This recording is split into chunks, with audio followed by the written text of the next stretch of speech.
సీతమ్మ వాకిట్లో సిరిమల్ల చెట్టు release on this Friday. అంటే ఈ రిలీజ్ అనేది నాకు ఒక చేసినప్పుడల్లా ఒకటి గుర్తుకొస్తుంది.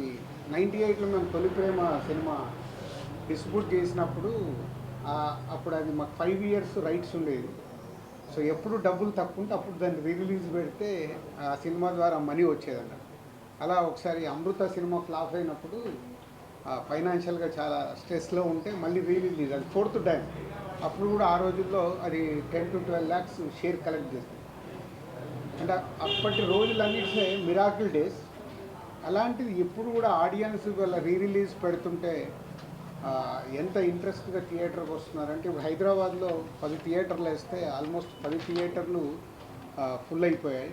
సో అంటే మేము నిర్మాతలుగా ఆలోచించుకోవాల్సింది, జనాలు థియేటర్కి రావట్లేదు అనేది ఒక స్టేట్మెంట్ ఎప్పుడు జరుగుతూ ఉంటుంది. ఓటీటీలో ఉంది. ఈరోజు సీతమ్మ వాకిట్లో సిరిమల్ల చెట్టు ఓటీటీలో ఉంది, ఆల్రెడీ చూసేశారు.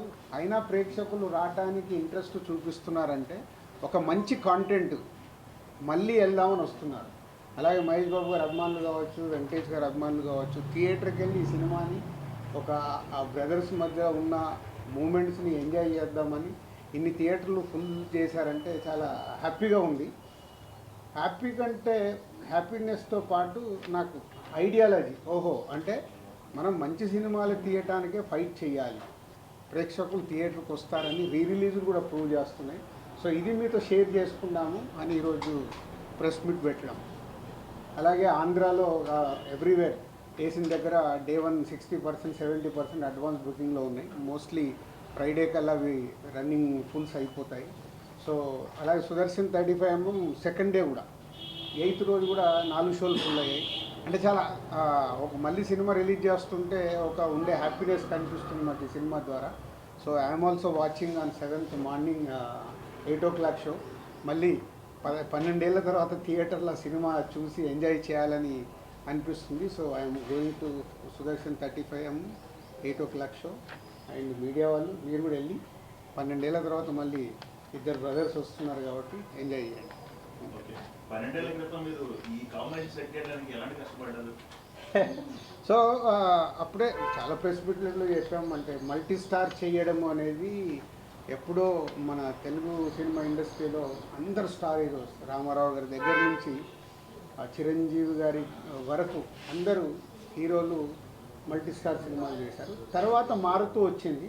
సడన్గా ఎందుకో శ్రీకాంత్ ఈ ఐడియా చెప్పినప్పుడు సో ఎలా చేద్దాం ఏంటి అని ఫస్ట్ వెంకటేష్ గారిని, తర్వాత మహేష్ గారిని అప్రోచ్ అవుతే ఇద్దరు ఈజీగానే ఓకే అన్నారు, పెద్ద కష్టపడలేదు. వాళ్ళు కథ వినేసి ఓకే అన్నారు. సో దాన్ని ప్రాపర్గా స్క్రీన్ మీదకి తీసుకురావడానికి కొంచెం మాకు టైం పట్టింది. అంటే అవుట్పుట్ ఇవ్వడానికి ఆల్మోస్ట్ అప్పుడు 1 year షూట్ చేశాం. జనవరి 2012 జనవరిలో మొదలు పెడితే 2013 సంక్రాంతికి రిలీజ్ చేసాం. అంటే ఆల్మోస్ట్ 1 year జర్నీ అది షూటింగ్ ప్రాసెస్. ఇద్దరు కాబట్టి అన్నీ బ్యాలెన్స్ చేయాలి, అన్నీ చూడాలి, ఆ బ్యూటిఫుల్ మూమెంట్స్ వర్క్ అవ్వాలి. కాబట్టి ఈరోజు ఇవాళ రిలీజ్ కూడా అంతా వాల్యూ.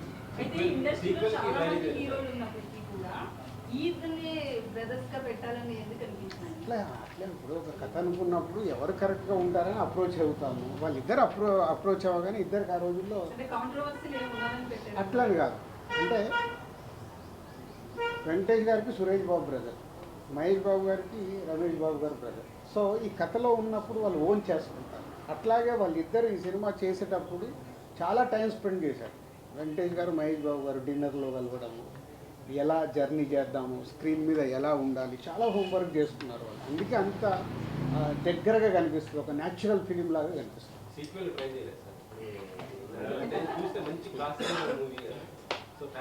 ఇప్పుడు నువ్వు సినిమా చూసావు, మళ్ళీ 7th రోజు చూడు, దాంట్లోకి ఏదైనా ఐడియా దొరికితే వచ్చి చెప్పు. ఊరికే కథ చెప్తా అంటావు కదా, ఆపరిస్తున్నావు. సీతమ్మ వాకిట్లో సిరిమల్ల చెట్టు ఎలా చెయ్యొచ్చు సీక్వెల్ తీసుకుంటా, నేను రెడీ. అందరు క్యారెక్టర్లలో ఉంటాయి, అవి దొరుకుతుంది. దొరికిందనుకో తప్పే లేదు. ఏమో టర్నింగ్ పాయింట్ అదేనేమో, అందుకే రిలీజ్ అవుతుందేమో. ట్రై చాలా లాంగ్ గ్యాప్ తర్వాతకి మల్టీ స్టార్ తీశారు. కానీ అప్పట్లో వచ్చిన టాక్ అవన్నీ అయితే మంచి పేరు వచ్చింది, మంచి సినిమా తీశారనే ఇది వచ్చింది. కమర్షియల్గా అప్పుడు అంత పే చేయలేదు మీకు అనేది ఒక టాక్. దాని గురించి ఇప్పుడు మాట్లాడుకోవచ్చు. ఏం కాదు, మీరు ఎట్లుంటుందంటే మీ మీడియా వాళ్ళది మాకు డబ్బులు మిగిలిన సినిమాలేమో ఇలా మాట్లాడతారు. సీతమ్మ వాకిట్లో సిరిమల్ల చెట్టులో ప్రొడ్యూసర్కి నాకు డబ్బు మిగిలింది, సినిమాకు ఉన్న ప్రతి డిస్ట్రిబ్యూటర్కు డబ్బు మిగిలింది. అంటే అప్పట్లో ఉన్న టాక్ మంచి పేరు వచ్చింది, పెద్ద హీరోలను పెట్టి సినిమా తీశారు, అంత బాగుంది. కానీ కమర్షియల్గా అంత పే కాలేదు. మళ్ళీ అదే చెప్తున్నా లక్ష్మణ, 12 ఏళ్ళ తర్వాత నేను మాట్లాడుతున్నా. డే 1 మీలాంటి వాళ్ళు అంటే నేను అందరినీ కలపట్లేదు, అద్భుతంగా ఉంది అని మార్నింగ్ షో అయిపోయి చెప్పిన మీడియా వాళ్ళు ఉన్నారు. అబ్బా ఇద్దరు హీరోల్ని పెట్టుకొని ఏందండి ఇలా తీశారు, ఇంకా మేము ఏదో ఎక్స్పెక్ట్ చేసాము. అది మీరు ఎక్స్పెక్ట్ చేశారు, మా తప్ప ఎందుకు అవుతుంది? అడుగుతున్నా అది ఒక్కొక్క థియేటర్ ఫుల్ అవుతున్న కొద్దీ పెంచుతూ ఉన్నాయి. వాళ్ళ వెడ్నెస్డే కదా, ఫుల్ అయిన కొద్దీ అందరూ మెల్లిగా 10 స్క్రీన్స్కి వచ్చినాయి, అన్ని ఫుల్స్ అయ్యాయి. జనరల్ ఆడియన్స్ రెస్పాన్స్ ఉంటారా? ఓన్లీ ఫ్యాన్స్ వెంకటేష్ మైకో అంటే ఫ్యాన్స్తో పాటు ఫ్యామిలీ ఆడియన్స్ కూడా టికెట్స్ అడుగుతున్నారు. సో ఫ్యామిలీ ఆడియన్స్ అడుగుతున్నారంటే వాళ్ళు కూడా థియేటర్కి వెళ్ళి ఎంజాయ్ చేయడం. ఇంట్లో టీవీలో పెట్టుకోవచ్చు కదా, కానీ బిగ్ స్క్రీన్లో చూసే మ్యాజిక్, ఆడియన్స్తో పాటు ఫుల్ క్రౌడ్లో చూసే మ్యాజిక్ టీవీలలో మనం దీంట్లో చూస్తే రాదు. ఆ టైంలో మిగిలిపోయిన ఎక్స్ట్రా ఫుటేజ్ కానీ ఏమైనా యాడ్ చేసి చాలా ఫుటేజ్ ఉంది కానీ ఏమీ యాడ్ చేయట్లేదు. అంటే ఫ్యాన్స్ కానీ ఫ్యామిలీ ఆడియన్స్ కానీ మోస్ట్ అవైటెడ్గా ఈ సినిమా రిలీజ్ కోసం చూస్తున్నారు. థియేటర్స్ కూడా అలాగే ఫుల్ అయిపోయింది. ఫ్యాన్స్ నుంచి ఒక డిమాండ్ ఏంటంటే టైటిల్ కార్డ్స్ విషయంలో సపరేట్ టైటిల్ కార్డ్స్ వేస్తే ఇంకా బాగుంటుంది అంటున్నారు. 12 ఏళ్ళ తర్వాత మళ్ళీ కొత్త కాంట్రవర్షియల్స్ మనకు అక్కర్లేదు, అప్పుడు ఏది ఉంది అదే రిలీజ్ అవుతుంది. ఇప్పుడున్న సిచ్యువేషన్లో ఇలాంటి సినిమా చేయాలంటే మీ బ్యానర్లో అలాంటి ప్రయత్నం చేయమంటే చేస్తారు? 100% చేస్తాను. నాకు ఛాలెంజ్ ఉంటేనే కిక్, ఛాలెంజ్ లేకుండా లైఫ్లో కిక్ ఏముంటుంది. సార్ అయితే ఇలా మాట్లాడుతూ తొలి ప్రేమ సినిమా గురించి డబ్బులు అవసరమైనప్పుడల్లా రిలీజ్ అన్నారు కదా సార్, ఇప్పుడు ఈ సినిమా విషయంలో ఎందుకు రిలీజ్ చేస్తున్నారు సార్? Just for enjoyment. కాదు ఏం లేదు, మాకు పక్కన 300 కోట్ల సినిమా వచ్చింది కదా, మర్చిపోయావా ఏంటి? అప్పుడే సంక్రాంతి లేదు, ఎంజాయ్మెంట్ ఏంటంటే ఒక హ్యాపీనెస్. దీని ద్వారా ఎంత డబ్బు వస్తుంది ఏంటంటే మనీ కాదు, ఆ రోజుల్లో మనీ. ఎందుకంటే అప్పుడు ఆడియన్స్కి చూడటానికి కూడా సినిమా లేదు, ఎప్పుడైనా టీవీలో వస్తే చూడాలి. అప్పుడు ఇంత పైరసీ లేదు, ఇప్పుడు పైరసీ ఉంది, ఓటీటీలో ఉంది, టీవీలో ఉంది. ఇవన్నీ దాటి కూడా థియేటర్కి వస్తున్నారంటే ఫర్ ఓన్లీ ఎంజాయ్మెంట్. మన బొమ్మరిల్ రిలీజ్ అయ్యేప్పుడు నేను వెళ్ళా థియేటర్కి, ఫస్ట్ టైం చూసానండి రిలీజ్. ఇక్కడ విజిల్స్ కొడుతున్నారు, పాట వస్తే లేచి డ్యాన్స్ చేస్తున్నారు. అంటే అలా 3 గంటలు ఎంజాయ్ చేద్దామని ఫిక్స్ అయిపోయి థియేటర్కి వస్తున్నారు. రిలీజ్ అంటే మొన్న బాంబే వెళ్తే కూడా హిందీ సినిమా ఒకటి 45 crores గ్రాస్ కలెక్ట్ చేసింది మన రిలీజ్లో. అంటే ఇదొక ట్రెండ్ స్టార్ట్ అయింది. ఈ రిలీజ్ ట్రెండ్ వల్ల ఆ వారం రిలీజ్ అయ్యే కొత్త సినిమాలకు ఇబ్బందికరంగా అనిపించింది. పైగా డిస్ట్రిబ్యూటర్గా అంటే ఆ వారం కొన్ని చిన్న సినిమాలు రావచ్చు, వాళ్ళకి ఇలాంటి సినిమాలు రిలీజ్ చేయడం వల్ల కొంచెం అట్లా కాదు, సార్ అయితే దానికి కంటిన్యూ ప్రేక్షకులు ఒక్క నిమిషం రెండు వస్తున్నాయి, మీరు దానికి తొక్కేస్తున్నారు అనుకోవచ్చా? నీకు కావాల్సింది అదిగా హెడ్లైన్. ఇప్పుడు ప్రేక్షకులు కోరుకుంటేనే కదా 10 థియేటర్లు ఫుల్ అయ్యాయి. ఎందుకు ఫుల్ అయ్యాయి? అడ్వాన్స్ బుకింగ్గా ఈరోజు 10 థియేటర్లు ఫుల్ అయ్యాయంటే ఎందుకు?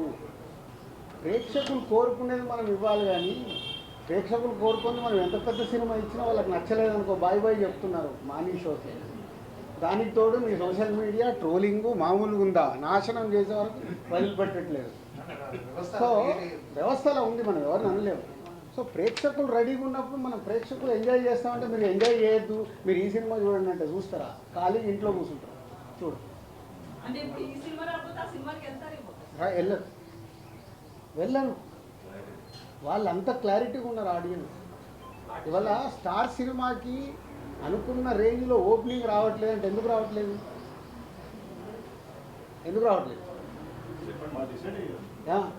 ఎలా డిసైడ్ అవుతున్నారు? టీజర్ ట్రైలర్తో నాకు ఫిక్స్. అరే దీనికి వెళ్దాం. మీకు అన్నిటికంటే విచిత్రం ఏంటంటే ఈరోజు సినిమా ఆన్లైన్ ఓపెన్ చేయగానే డిసైడ్ అయిపోతుంది. ఏ రేంజ్లో బుకింగ్ ఉందంటే ఆ సినిమా హైప్ ఉందా లేదా ఇక్కడే తెలిసిపోతుంది. మా డిస్ట్రిబ్యూటర్లో కూడా అందుకే హైప్ లేదనుకో సార్ 10 లక్షల షాటు 20 లక్షల షాటు తెలిసిపోతుంది. మాకు సినిమా రిలీజ్ అయ్యి రిజల్ట్ అక్కర్లా, ఆన్లైన్ ఓపెన్ చేయగానే మన సినిమా రేంజ్ ఏంటి అనేది ఇక్కడే ఫిక్స్ 4 రోజుల ముందే. అంత అడ్వాన్స్గా ఉంది ఆడియన్స్. మీరు నెగిటివ్ ఆలోచించాల్సిన అవసరం లేదు, బీ పాజిటివ్. దానికి ప్రొడ్యూసర్లని, డైరెక్టర్లని, హీరోలని ప్రిపేర్ చేయండి. మన సినిమా ఇక్కడే డిసైడ్ అవుతుంది, దానికోసం మేము ఫైట్ చేయాలి. నెగిటివ్ దాంట్లో జర్నీ చేయాల్సిన అవసరం లేదు. మంచి దానికోసం ఫైట్ చేస్తే మంచి కాంటెంట్ వస్తుంది. నాకు సీతమ్మ వాటిలో సినిమాల చెట్టు రిలీజ్లో నేను ఇన్స్పైర్ అవుతున్నాను.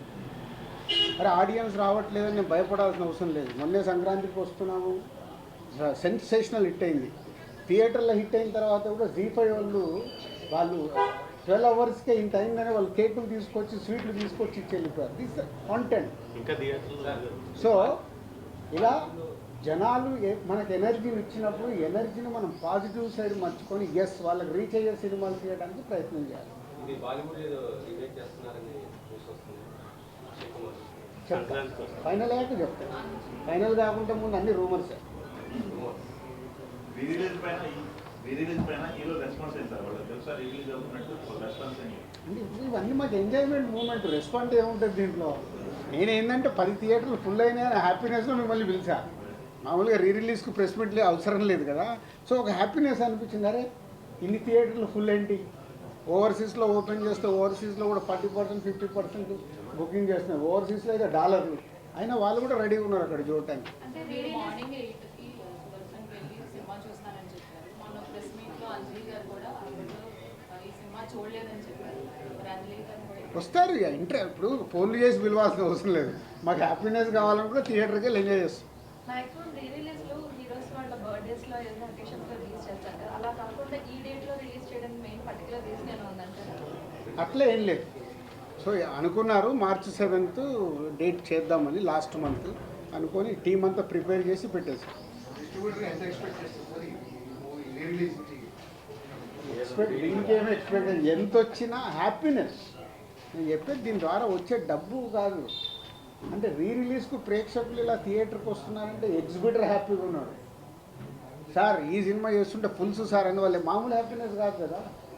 ఆడియన్స్ చూసేవాళ్ళు తీసిన మాకు 12 ఏళ్ల తర్వాత మళ్ళీ థియేటర్లు వెళ్ళి థియేటర్ హౌస్ఫుల్లో చూస్తుంటే ఆ కిక్కే వేరు కదా. ఆ కిక్కే ఇంపార్టెంట్. రీసెంట్గా వచ్చిన మురారి కాస్ట్ చేస్తున్నారు సార్ ఇప్పుడు మళ్ళీ కంపారిజన్ ఎందుకు? ఉన్న ప్రజెంట్ ట్రెండ్లో ఒక్కోసారి ఒక్కో ట్రెండ్ నడుస్తుంది. చిన్న సినిమాల ట్రెండ్ నడుస్తుంది, ఒక్కోసారి పెద్ద సినిమాల ట్రెండ్ నడుస్తుంది, ఒక్కోసారి రిలీజ్ ట్రెండ్ నడుస్తుంది. ఉన్న అన్ని సినారియోల్లో థియేటర్స్కి జనాలు బాగానే వస్తున్నారు, ఓటీటీలో కూడా బాగానే చూస్తున్నారు.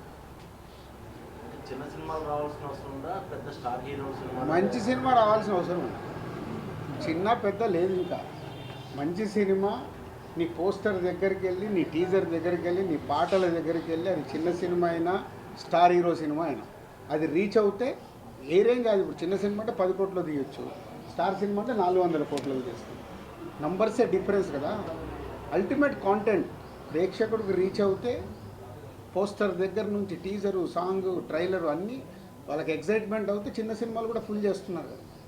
పెద్ద సినిమాలు అంటే మన సంక్రాంతికి వస్తున్నాం, మన తండేలు బాగున్నాయి. తర్వాత ఈ డబ్బింగ్ సినిమాలు, ఒకప్పుడు డబ్బింగ్ సినిమాల మీద మొన్న ఆడింది కదా డబ్బింగ్ సినిమా కూడా ఆడుతుంది కదా. డబ్బింగ్ సినిమాలు కూడా డ్రాగన్ డబ్బింగ్ సినిమాలు కూడా బాగా వస్తున్నాయి. డబ్బింగ్ కాదు, డబ్బింగ్ కాదు, డబ్బింగ్ కాదు. డ్రాగన్ సైమల్టేనియస్ కాదు, ఓకే ఓకే. డబ్బింగ్ సినిమాలు వస్తుంది. డబ్బింగ్ సినిమాల వల్ల తెలుగు సినిమాల పర్సంటేజ్ ఏమన్నా తగ్గుతుందా? అదేముండదు. అరే అక్కడ థియేటర్లు ఖాళీగా ఉంటే మళ్ళీ పర్సంటేజ్ అంటారంటే మరి మా థియేటర్లలో సినిమాలు లేవు.